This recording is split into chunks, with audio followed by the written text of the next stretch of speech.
किस किस को चिंता होती है अपने बच्चों के एग्ज़ाम के टाइम? किस किस को चिंता होती है बच्चों के एग्ज़ाम? बस सिर्फ 5-6 लोगों को चिंता होती है। हाँ, चिंता, केयर अलग, चिंता अलग। किस किस को चिंता होती है अपने बच्चों के एग्ज़ाम के लिए? हाँ, और चिंता करना तो स्वाभाविक है। आपके चिंता करने से उनके मार्क्स, आपके चिंता करने से उनके marks, fill in the blank.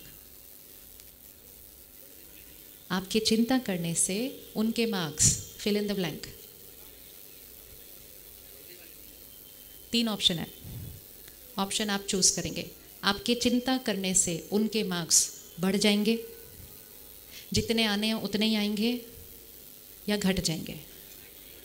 सिर्फ विजुअलाइज करना है, ठीक है भैया जी? ये जीवन है, हाँ, चिंता मुक्त है। हमें सिर्फ क्या ध्यान रखना है कि दूसरों को अपने तरह से चलते हुए देखकर हमें डिस्टर्ब नहीं होना है। विजुअलाइज करते हैं अभी और डिसाइड करते हैं आज मैं स्टूडेंट हूँ, ये मेरी कुर्सी, ये मेरी टेबल, ये मेरी बुक्स, मैं पढ़ रही हूँ। पढ़ने के लिए मुझे मन की स्थिति कैसी चाहिए? एकाग्र। जितनी एकाग्र उतना जो मैंने पढ़ना है वो क्या होता जाएगा? अंदर जाएगा। लेकिन मेरी फैमिली ने दूसरे रूम में बैठकर वाइब्रेशन पूरे घर की कैसे कर दी?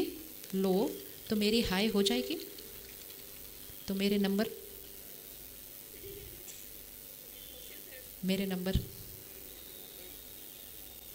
अपने बच्चों के नंबर अगर बढ़ाने हैं, वो पावर आपके पास है, सिर्फ चिंता करना छोड़ दो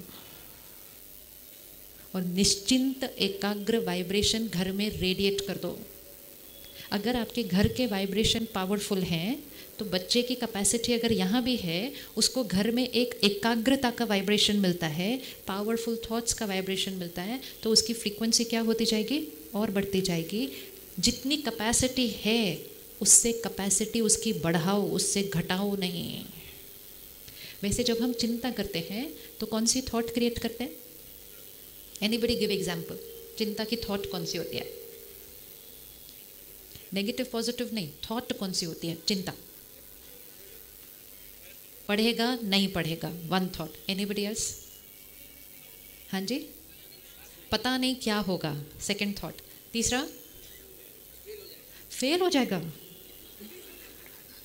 फेल हो जाएगा। चौथा, चिंता की कोई और थॉट?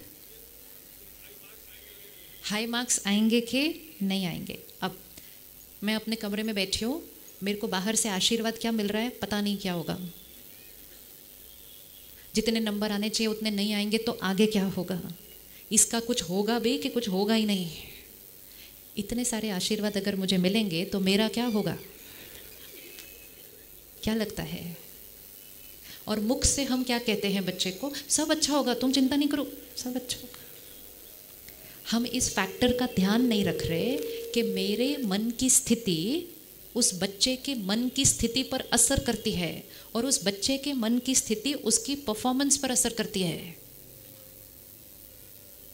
तो सबसे बड़ा गिफ्ट जो हम किसी को भी दे सकते हैं किसी भी परिस्थिति के अंदर, वो है एक निश्चिंत मन। अब ये पढ़ेगा या नहीं पढ़ेगा, ये भी एक सोच है। ये आएगी मेरी तरफ तो मेरा पढ़ने का मूड जो बड़ी मुश्किल से बन रहा था, अब उस थॉट को चेंज करके कोई और थॉट भेजो, हाई फ्रीक्वेंसी थॉट चेंज करो, हाई फ्रीक्वेंसी थॉट क्रिएट करें, हाई फ्रीक्वेंसी थॉट क्रिएट करें।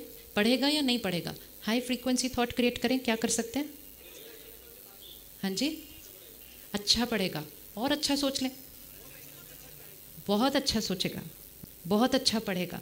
लेकिन क्या हम ऐसा सोच सकते हैं कि वो बहुत अच्छा पढ़ रहा है और क्या उसका उसकी पढ़ाई पर असर पड़ेगा?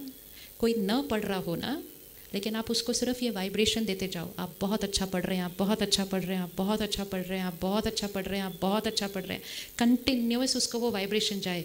जिसका पढ़ने का मूड नहीं होगा वो भी पढ़ना शुरू कर देगा, क्योंकि उसको थॉट्स कौन सी मिल रही है? आप बहुत अच्छा पढ़ रहे हैं। लेकिन जो पढ़ने की कोशिश कर रहा है उसको ये वाइब्रेशन मिले, पढ़ रहा है कि नहीं पढ़ रहा है, पढ़ रहा है कि नहीं पढ़ रहा है, पढ़ रहा है कि नहीं पढ़ रहा है, डाउन हो जाएगा।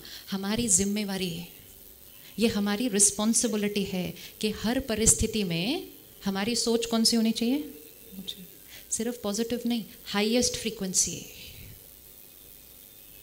हमारी सोच किसकी चॉइस है? हमारी सोच किसकी चॉइस है? हमारी।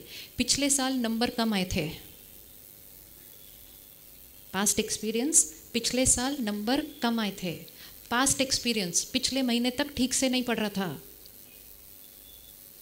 क्या हम अच्छा सोच सकते हैं? वो ही हमारी जिम्मेवारी है। लेकिन हमारी सोच किस आधार पर बन जाती है? पास्ट एक्सपीरियंस, पिछली बार क्या हुआ था, बिलीफ सिस्टम हमारा कि पहले क्या था। बहुत रिसेंटली हार्वर्ड यूनिवर्सिटी की एक स्टडी, बहुत सुंदर, उस स्टडी में उन्होंने 380 बच्चों पर स्टडी की, कॉलेज के बच्चों पर, और उन्होंने ये देखा कि पेरेंट्स की बच्चे के बारे में जो बिलीफ थी उसकी वजह से बच्चे की परफॉर्मेंस पर 0.27 मार्क्स का फ़र्क पड़ा। जो बच्चे फील करते, जो पेरेंट्स फील करते थे कि हमारा बच्चा बहुत अच्छा परफॉर्म करेगा, उसके नंबर वो 0.27 बढ़े। जो बिलीव करते थे नहीं, उसके 0.27 घटे। सिर्फ बिलीफ पेरेंट का बच्चे के बारे में क्या था, क्योंकि बच्चे पेरेंट्स की बिलीफ को क्या करते हैं, डायरेक्टली अब्जॉर्ब करते हैं। हमारा रोल क्या है? उनकी जो परफॉर्मेंस है उनको हम बढ़ा सकते हैं, सिर्फ किसको बढ़ाकर? अपनी सोच की फ्रीक्वेंसी को। लेकिन अपनी पावर को यूज़ करना है।